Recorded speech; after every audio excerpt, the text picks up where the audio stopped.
Assalamualaikum warahmatullahi wabarakatuh.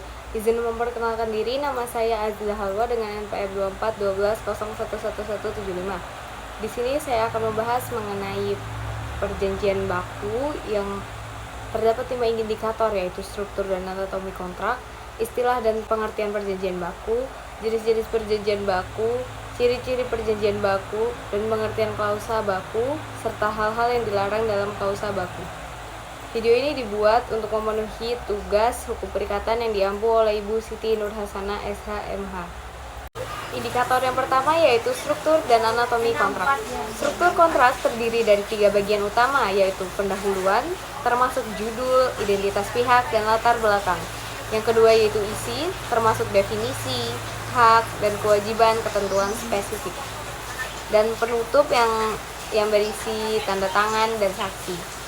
Anatomi kontrak memastikan semua aspek penting seperti identitas pihak dan substansi perjanjian tersusun secara runtut agar kontrak menjadi lengkap dan dapat dijalankan.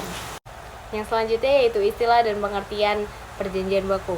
Istilah perjanjian baku atau standar dalam istilah bahasa Inggris terdapat istilah standardized agreement, standardized contract, pet contract, dan dalam bahasa Belanda yaitu contract ede surat standar voorwaarden, dalam bahasa Prancis contract de edition, dalam bahasa Jerman Allgemeine Gesetzgebung, dan istilah lain yaitu perjanjian standar, perjanjian baku, kontrak standar, atau kontrak baku. Menurut Maryam Darus Badrul Zaman, membagi jenis-jenis perjanjian baku yang terdiri. Yang pertama yaitu perjanjian baku sepihak, yaitu perjanjian yang isinya ditentukan oleh pihak yang kuat kedudukannya di dalam perjanjian itu.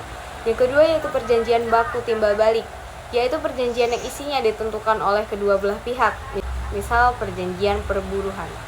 Yang ketiga yaitu perjanjian baku yang ditetapkan oleh pemerintah, yaitu perjanjian yang isinya ditentukan pemerintah terhadap perbuatan-perbuatan hukum tertentu, misal akta jual beli tanah, akta hak tanggungan. Dan yang terakhir yaitu perjanjian baku yang ditentukan di lingkungan notaris atau advokat. Ciri-ciri perjanjian baku diantaranya yaitu isinya disusun sepihak oleh pihak yang memiliki posisi yang lebih kuat. Pihak yang lebih lemah hanya bisa menerima atau menolak tanpa bisa bernegosiasi. Dan biasanya berbentuk tertulis dengan format standar untuk digunakan secara massal.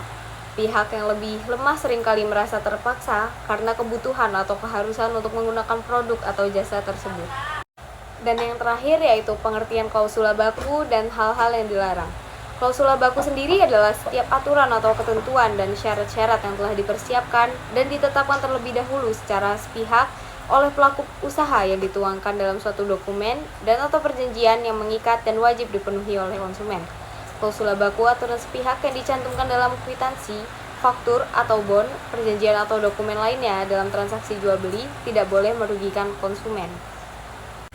Meski klausula baku tidak dilarang, namun terdapat beberapa hal yang dilarang dicantumkan dalam klausula baku, seperti pengalihan tanggung jawab pelaku usaha, penolakan pengembalian barang atau uang yang sudah dibayar, konsumen tunduk pada aturan baru, perubahan dan lanjutan.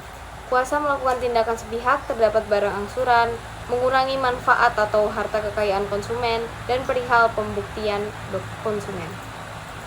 Sekian penjelasan dari saya, mohon maaf jika terdapat kesalahan kata. Wassalamualaikum warahmatullahi wabarakatuh.